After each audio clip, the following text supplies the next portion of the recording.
C'est l'une des grosses informations de cette première soirée de Free Agency. Chris Paul a décidé de prolonger son bail du côté de Phoenix avec un très très beau contrat vu son âge. On parle de 120 millions sur les 4 prochaines années. On était obligé de parler de cette équipe des Phoenix Suns qui ont d'ailleurs, avec Javel Magui, récupéré un asset très important dans leur construction d'équipe. Mais restons d'abord sur Chris Paul. Chris Paul d'ailleurs, 120 millions, les 2 premières années sont garanties. Les 2 dernières années ne sont pas garanties. On rappelle qu'il a décliné une player option à 44 millions de dollars. Il y avait quelques rumeurs qu'il a envoyées dans d'autres franchises. Finalement, il fait le choix de la raison. Ouais, moi je suis assez content de le voir rester chez les Suns parce qu'on rappelle qu'il a fait qu'une saison au final et quelle saison puisque finale NBA. Alors ça s'est pas fini comme l'histoire aurait aimé que côté Suns qu'elle se finisse. Il n'empêche que cette première saison est une totale réussite côté Suns et que continuer à travailler avec les mêmes joueurs et quand on voit ce qu'a amené Chris Paul en une saison, évidemment qu'on avait envie de revoir, enfin personnellement, j'avais envie de revoir Chris Paul revenir avec les Suns, rebosser avec les mêmes gens, et puis les voir avec ce run de playoff et une finale perdue dans les dents, voir comment cette équipe-là va revenir la saison prochaine. Absolument, ils ont donc joué sur la continuité. On regarde donc les stats des Suns de l'année dernière. On rappelle que les Suns, dans leur très très belle saison, ont fini 2e de la conférence Ouest avec 51 victoires, qu'ils sont allés en finale. Et même si Chris Paul n'a pas été aussi bon qu'espéré pendant cette finale, les Suns ont éclaté absolument tout ce qu'on aurait pu espérer, tous les pronos de début de saison, absolument. On se posait quand même la question, au vu de son âge, du chiffre en fait qui allait être aligné dans ce contrat-là, et que est-ce que les Suns allaient accéder à ces demandes? On ne pensait pas qu'ils voulaient un contrat aussi long. En fait, moi, c'était ça ma plus grande surprise. Ouais, alors je pense qu'on n'a pas tous les détails exacts. Évidemment. C'est sûr que 2 années garanties, c'est très bien. Après, je pense qu'il doit y avoir des petites interlignes sur les 2 autres années de contrat, mais c'est bien 2 ans. Pour moi, c'est comme ça que je le vois, plus que 4 ans pour l'instant. 2 ans, un Chris Paul qui est pas très souvent blessé, je trouve. L'année dernière, qui a fait une année pleine. Alors, il y a eu son petit truc au coude pendant les playoffs, mais au final, il a été là. Alors, il se blesse dans les grands moments de playoffs, d'habitude. Il y a eu le Covid, mais ça, on peut pas. Bon, écoute, ça, c'est un peu la vie du moment. Moi, je trouve que les Suns ont bien fait de faire ça et que Chris Paul a bien fait de faire ça aussi. Ça aurait été, en fait, quand on y pense, ça aurait fait énormément de tâches qui part quelque part d'autre. Si les Suns ne le prolongent pas, c'est une catastrophe. Alors, les Suns, moi, je pense qu'ils auraient pas pu trouver mieux. Alors, peut-être tu vas chercher Kyle Lowry. Mais est-ce que c'est mieux? Kyle Lowry, 90 millions sur 3 ans. Voilà, déjà, donc on est c'est plus sur cher. le même type. Et puis bon, pareil. tu repars à zéro, il faut un mec qui s'intègre et tout. Là, tu as quand même une année, et quelle année de vécu commun, avec la frustration d'une finale perdue, mais la certitude aussi que c'est une équipe qui joue très bien au basket, parce qu'on l'a souvent très bien vu jouer au basket en playoff. Non, moi je suis ravi, et j'espère que ceux qui nous regardent le sont aussi. Côté men, du coup, donc Chris Paul repart. Cameron Payne est désiré par beaucoup d'autres franchises, dont les Knicks par exemple. Il prolonge donc du côté des Suns pour 19 millions sur 3 ans. Ça fait un peu plus de 6 millions la saison. Ça, c'est cadeau quand même. Hein. C'est cadeau, mais lui, je pense qu'il sait d'où il vient.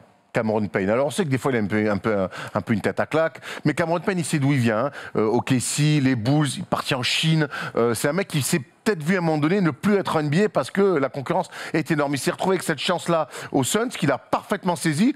On lui propose de re-signer sur 3 ans, de s'installer enfin. Et lui, il se dit, mais attends, mais voilà, moi je suis là, je vais pas aller repartir dans une franchise, je sais pas exactement ce que je vais avoir. Là, je suis bien, on me propose du pognon, on me propose 3 ans, on me fait confiance pour être derrière Chris Paul. Et je m'installe. Je crois que c'est peut-être ça aussi qui a fait la différence. Et là aussi, pareil, c'est un bon choix de la part des Suns et c'est un bon choix de la part de Cameron Payne. Il a été magnifique pendant ses playoffs. Il a démontré énormément de choses. Même quand Chris Paul était blessé, il a été très bon. Il a souvent été dans la bulle associé à Jevon Carter, qui est parti parce que on n'en a pas beaucoup parlé, mais Landry Shamet est arrivé du côté des Suns. Donc tu amènes un shooter fiable, capable même de faire autre chose. On l'a vu avec Brooklyn cette saison, parfois être surprenant sur d'autres aspects du jeu. Je préfère quand il reste dans un registre de shooter. Hein. Il a beaucoup bougé. Il a commencé à Philly. Il va aux Clippers, il va aux Nets, il va aux Suns. Il est toujours dans les top teams. Il a toujours des rôles, d'ailleurs, dans ces top teams. Mais il a beaucoup bougé. On lui souhaite en tout cas de s'installer. Et Jevon Carter, qui a beaucoup moins joué là, dans cette fin de saison, même si c'est un bon joueur, a été envoyé du côté des Nets pour amener le shooter. Javel Magui, 5 millions pour une saison. Honnêtement, c'est un gros coup. C'est un gros coup. Parce qu'on a passé nos finales à dire, alors certes, Dario Saric s'est blessé, mais qui n'est pas vraiment un poste 5. Et mine de rien, DeAndre Ayton, son évolution, elle va encore continuer de grandir.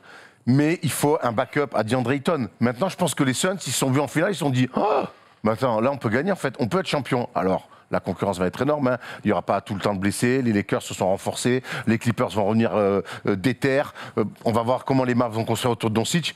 Il n'empêche que quand tu es en finale et que tu la perds, tu te dis pas « Ouh, c'était une fois qu'on est arrivé, on ne va plus jamais y aller ». Je pense qu'aujourd'hui, les Suns se sont dit « On a bien bossé, on a un bon coach, on a des superstars ».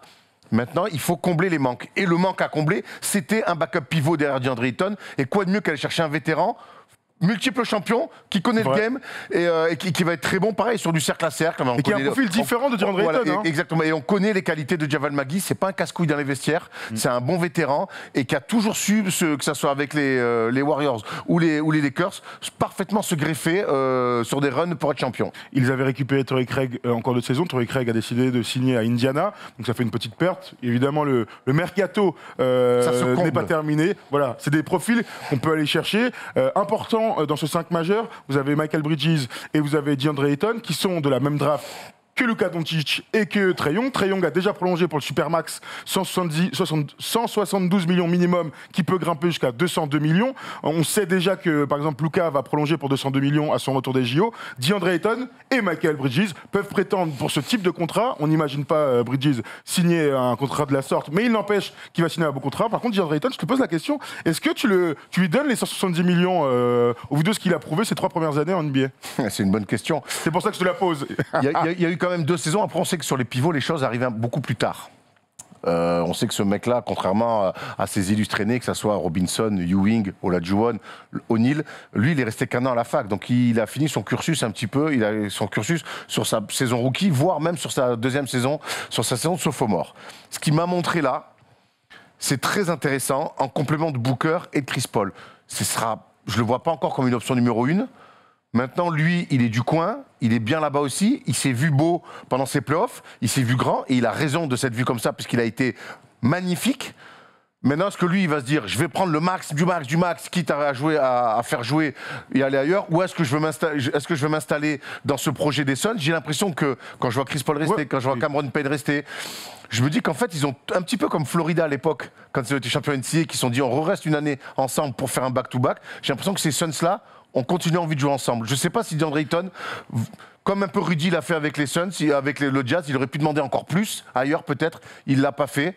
Après, il sera restricted parce que c'est un contrat rookie. Pour être bien clair pour ce qui se passe, il leur reste 1 an de contrat. Là, ce sont des offres de contrat anticipées. Ils ont encore une année de contrat. Et donc, s'ils signent, ils peuvent déjà prolonger. Donc, pourquoi pas pour le max. Et DeAndre Ayton est clairement à un moment donné où les grands valent toujours cher, ça on le sait. Et de ce qu'il a montré en play-off, moi, si j'étais son agent, je demanderais 170 millions. Maintenant, est-ce qu'on te donne... J'essaie de négocier un peu moins, parce que tu essaies de négocier et tu tâtes le terrain. Par contre, si il se met dans la tête qu'il vaut 170 ou rien, moi je pense aussi qu'il faut savoir donner, malheureusement. Il faut savoir donner, sur un poste clé comme ça, parce qu'on a beau dire le small ball, c'est sympa, tout ça. Mon gars, mais finalement, il n'y a que réellement les Warriors qui ont réussi à gagner avec en finissant avec Iguodala et Draymond Green. Il faut des grands tout le temps. Maintenant, je ne suis pas sûr que ce mec-là puisse être un franchise player et un numéro 1. Par contre, on a vu que c'était un fantastique numéro 2-3. Autour de Booker et Chris Paul. Voilà, est-ce que maintenant tu te projettes et t'es bien, ou est-ce que tu veux absolument chercher de l'oseille? Après, tu vois, l'année dernière, Bam Adebayo avait prolongé pour le max. La question, c'est pas de savoir s'il est numéro 1, Jimmy Butler. Là, la question de DeAndre Ayton, c'est pas est-ce qu'il va être numéro 1. La question, c'est pour Booker.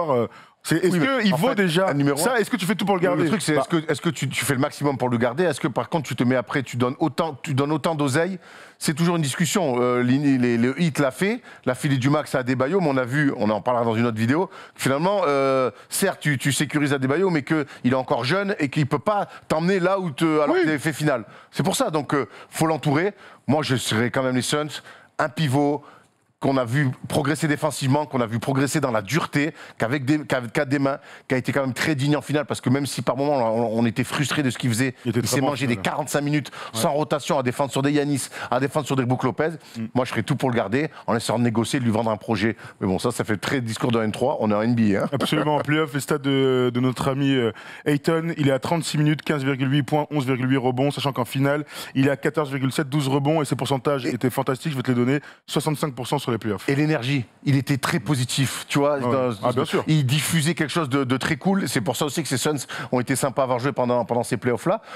C'est un mec de là-bas, fac là-bas, donc drafté par les Suns. Voilà, c'est aussi comme ça que tu construis un projet, hein, avec des mecs qui restent, qui s'inscrivent sur le moyen terme. Donc, quelque part, s'il veut s'installer dans le projet, tu dis allez, 170, bah, allez, 160, 55, tu essaies de gratter comme tu disais. Après, c'est des discussions d'agents et de front office.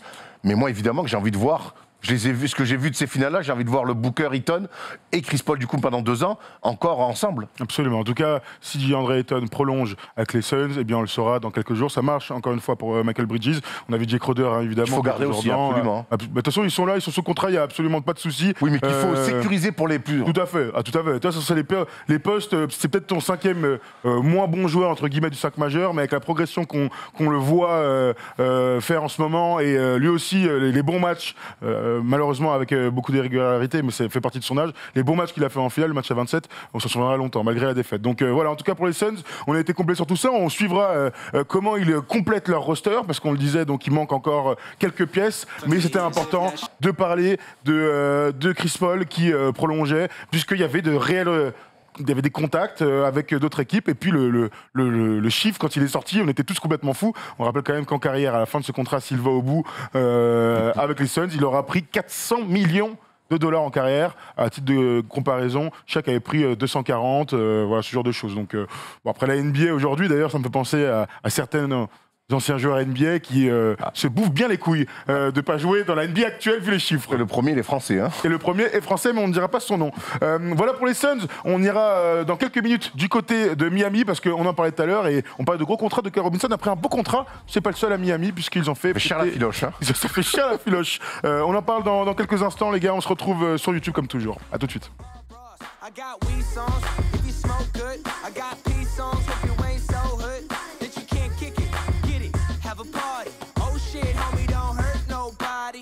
Let your knees drop while the beat rock. Need my scheme, something like P-Rock. You gotta hit the G-spot. Life's too short like an Ewok. Live it, let your nerves shake.